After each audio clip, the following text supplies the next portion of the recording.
Sir మా ఆయన పేరు పాపిట్ల మహేష్. నాకు 2000 నుంచి పరిచయం. లవ్ మ్యారేజ్ చేసుకున్నాం. బాబు పుట్టిండు. మ్యారేజ్ చేసుకుని వెళ్ళిపోయింది సార్. అప్పటి నుంచి ఆయన రావట్లేదు. ఎక్కడుంటుందో తెలియట్లేదు. నాతో కాంటాక్ట్లో లేడు. ఆయన ఫోన్ చేస్తే కూడా ఫోన్ కలవట్లేదు. వాళ్ళ అమ్మ వాళ్ళని ఫోన్ చేస్తేనేమో మా అబ్బాయి ఎక్కడున్నా మాకు సంబంధం లేదు, ఎక్కడ డ్యూటీ చేస్తుందో అక్కడికి వెళ్ళమని చెప్తున్నారు వాళ్ళు. అక్కడికి వెళ్తేనేమో ఆయన నాకు అవసరం లేదని చెప్తుంది సార్. ఏం చేస్తాడమ్మా మా ఆయన కానిస్టేబుల్ సార్. ఎక్కడ? టీఎస్ఎస్ కొత్తగూడెంలో చేస్తుంది.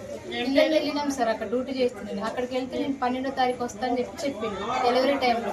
అప్పుడు రాలేదు. బాబు పుట్టిన 21st చెప్పినాం మా అత్తమ్మ వాళ్ళకి. 6 నెలల ఫంక్షన్కి చెప్పినాం. ఆయన దేనికి రాలేదు వాళ్ళు. బాబు పెద్దగా అవుతుందని చెప్పి మేము మొన్న కొత్తగూడెం కూడా వెళ్ళినాం సార్. కంప్లైంట్ సార్ని కూడా కలిసినాం. సార్ మాట కూడా వినట్లేదు. మా ఆయన పేరు పాపిట్ల మహేష్. పెళ్ళి ఎక్కడ అయిందమ్మా? పెళ్లి కైకుండగూడ శివాలయంలో అయింది. ఎవరు? పెద్ద మనుషులు? పెద్ద మనుషుల సమక్షంలోనే అయింది. పేర్లు? పెద్ద మనుషులు వాళ్ళ సైడ్ నుంచి రామ్మూర్తి గారు నొప్పులు వచ్చారు, కరుణాకర్ అని నొప్పులు వచ్చారు. ఇంకెవరైనా ఉన్నారా?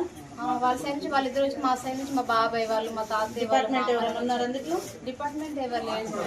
మ్యారేజ్ అయిన తర్వాత మళ్ళీ స్టేషన్కి వెళ్ళినాం. మేము వెళ్తే మౌనిక మేడం కంగ్రాచులేషన్ చెప్పి మాతో ఫోటో దిగారు సార్. స్టేషన్లో ఫోటో దిగారు. ఐపీఎస్ మేడం దిగారు సార్ మాతో ఫోటో.